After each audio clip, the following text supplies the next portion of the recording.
Welcome to Does It Matter by Brainy Ballers, where we dissect the game with cutting-edge analytics to give you the upper hand.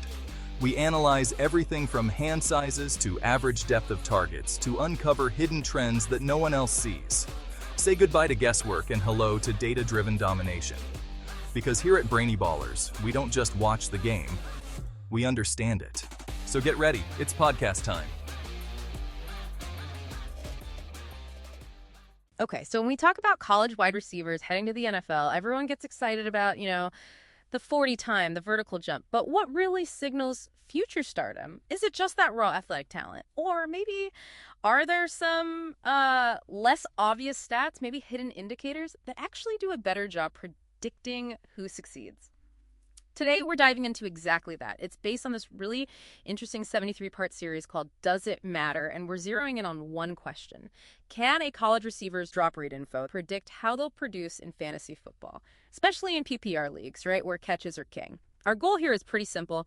Give you a quick guide to understanding this key factor so you can make smarter calls, whether that's for your fantasy team or honestly, just if you're curious about how players are evaluated. We're going to unpack how they figured this out, the trends they spotted, and find that specific threshold you can actually use. And we'll back it all up with some solid numbers. All right, let's get into the nuts and bolts. How did the researchers even approach this? What was the setup? Yeah, so the methodology is pretty interesting. They looked at the top 50 fantasy finishers, PPR scoring, for wide receivers going all the way back to 2016. And the key comparison they made was between the elite guys, the top 10 finishers each year, and what's called the bottom 10, which was actually players ranked 41st to 50th. Okay, 41st to 50th. Why that specific group, not just, say, the bottom 10 overall? That's a good point. The idea was to find a sort of useful contrast. You compare the best against guys who are still relevant fantasy assets, good enough to be in that top 50 range, but you avoid skewing the results with players who are like barely on rosters or hardly playing.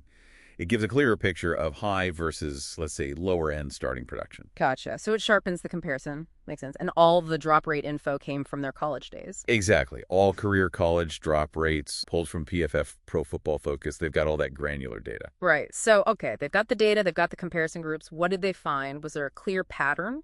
A really consistent one, actually. What emerged pretty quickly was this. Lower drop rates in college generally meant higher fantasy scores in the pros. And it wasn't just a fluke year or two. Like, across all 8 seasons they analyzed, the top 10 fantasy guys consistently had lower college drop rates than the group ranked 41st to 50th. All 8 seasons. Wow. Yeah, every single one. That consistency is, I think, what makes it so compelling. Definitely. Quarterbacks need receivers they can trust. If you catch the ball consistently, you're probably going to get more targets. More targets, more fantasy points. Precisely. Trust equals opportunity in the NFL. So if this trend is so clear, the next question is obvious. Is there a specific number, a cutoff point? Exactly. They wanted to find an applicable threshold, something you, the listener, could actually use as a benchmark. And after crunching the numbers... Do you want to start dominating your drafts? At BrainyBallers.com, we've researched every metric under the sun for you to find which ones are best linked to fantasy points. You can access hundreds of metrics to sharpen your scouting ability so you know which metrics matter and which are just noise. Stop guessing on which thresholds to look for within each metric. Big numbers can be misleading or irrelevant.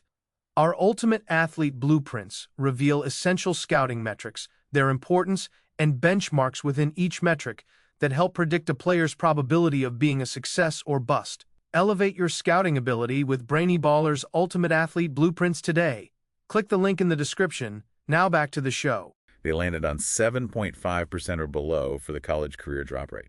That seemed to be the sweet spot. 7.5%. And what difference did that specific number make? It made a pretty significant difference. Focusing on that 7.5% or lower threshold, players meeting that mark showed up in the top 10 fantasy finishers 34.7% more often than players who didn't, compared to that bottom group. 34. Almost 35% higher appearance rate in the top 10. That's substantial. It really is. It's like... think about it like quality control. Below 7.5% drops is like passing the reliable hands test for predicting elite potential. Okay, that threshold is clear. But, stats can sometimes be misleading. How strong is the actual statistical link here? Did they, measure the correlation? They did. And this is where it gets maybe even more interesting. They calculated the Pearson correlation coefficient. Right, the Pearson value. What did it show? It came out as negative 0.266. So negative 0.266, that means a definite inverse correlation as the drop rate number goes down. NFL fantasy production tends to go up. It statistically backs up what the trend was showing. Lower college drops correlate with higher pro fantasy points. And how does that stack up against other stats people use for scouting? Well, here's the kicker. They compared it to quarterback draft capital, how high a QB was drafted, which everyone agrees matters.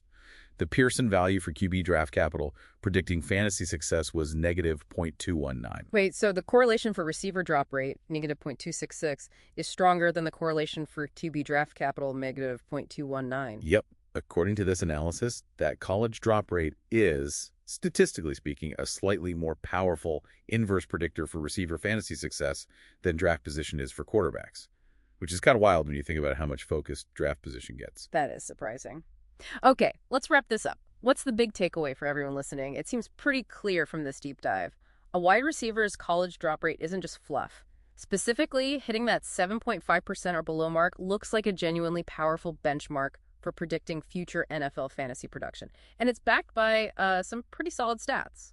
Exactly. And it's not just for fantasy diehards. It's really about understanding those subtle signs, those indicators of pro performance that maybe fly under the radar. So now you have this data-driven tool, another way to look at receiver prospects and maybe spot potential that others might miss based just on, say, athleticism alone. It definitely adds another layer to player evaluation.